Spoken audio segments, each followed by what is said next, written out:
Не справился с управлением, снес отбойник и рассыпал по дороге пустые кеги. Так закончилась поездка для водителя фуры «Вольво» на 856-м километре трассы М7 в Пестричинском районе. Дальнобойщик не пострадал. Своим друзьям мужчина заявил, что авария произошла по его вине. Айрат Назипов узнал подробности.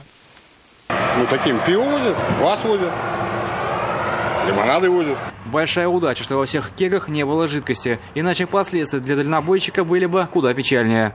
Водитель фуры двигался со стороны Казани. На 856-м километре трассы М7 он не справился с управлением, снес отбойник и вылетел в кювет. Остановился лишь на другой стороне дороги. Повезло, что на его пути не оказалось машин.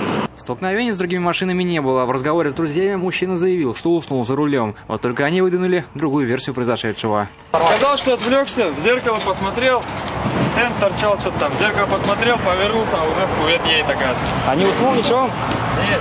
Как такового опрокидывания грузовика не было. Водитель попросту рассыпал груз на дороге. Мужчина позвал друзей помочь с загрузкой товара и, оформив аварию, покинул место ДТП своим ходом. Айрат Назипов, Наиль Абдулин, вызов 112. Мы делаем вам вызов. Смотрите одну из самых рейтинговых программ о происшествиях в Татарстане на нашем сайте tnv.ru.